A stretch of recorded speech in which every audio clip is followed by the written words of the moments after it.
تو بقرعید کی جو قربانی ہے وہ اصل میں یہ درس دیتی ہے کہ آپ اپنے آپ کو اسلام کے سپرد کر دیں، اسلام کو اپنے حساب سے چلانے کی کوشش بولو نہ کریں۔ رسول اللہ صلی اللہ علیہ وسلم سے جب پوچھا گیا کہ قربانی کیا ہے تو آپ نے کیا فرمایا؟ سنت ابیکم ابراہیم، تمہارے باپ ابراہیم کی بولو سنت۔ کیا مطلب؟ اس حدیث میں بہت ساری باتیں چھپی ہوئی ہیں، بہت ساری علم و حکمت کی باتیں۔ دیکھو دنیا میں اس سے بڑا کوئی ظلم نہیں ہو سکتا کہ ایک انسانی جان کو قتل کیا جائے۔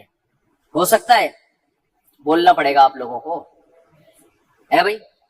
کسی انسانی بلکہ کسی بے گناہ جان کو قتل کیا جائے، چاہے وہ جانور ہی ہو، انسان تو دور کی بات، بلا وجہ کسی جانور کو قتل کرنا بھی، بھائی پھر ویڈیو بنا رہے ہیں، ہلو بھائی ویڈیو نہیں بنائے، بلا وجہ کسی انسانی جان کو قتل کرنا ساری دنیا میں غلط سمجھا جاتا ہے، اور اسلام میں بھی کیا یہ عمل حرام ہے۔ کسی بھی جان کو، وہ جان اگر انسان کی ہو تو یہ جرم اور زیادہ بولو بڑھ جاتا ہے۔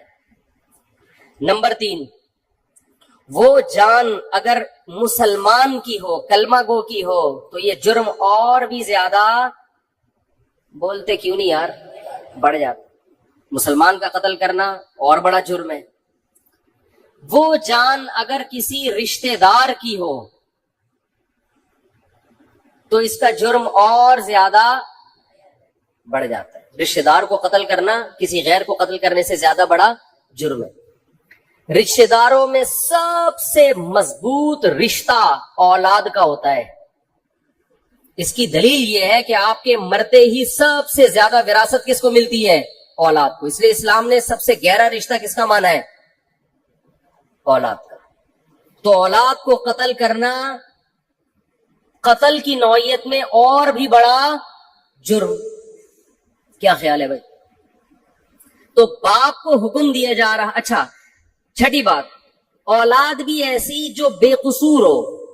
بعض دفعہ اولاد نے کچھ ایسے کام کیے ہوتے ہیں، آدمی غصے میں آ کے مار دیتا ہے اس کو، وہ بھی غلط کرتا ہے، قتل تو پھر بھی جائز نہیں ہے۔ لیکن اولاد اگر کیا ہو، معصوم اور نیک، کوئی قصور نہیں ہے اس کا، اس کو قتل کرنا اور بھی بڑا جرم۔ پھر وہ اولاد اگر نابالغ ہو تو شریعت میں نابالغوں کے حقوق بالغوں سے زیادہ ہے۔ آج تو ان حقوق پر عمل نہیں ہوتا، یہ خوب مسئلہ سمجھ لیں۔ نابالغ بچے کا مال اس کی پرمیشن سے بھی آپ استعمال نہیں کر سکتے۔ نابالغ بچہ صدقہ کرے گا تو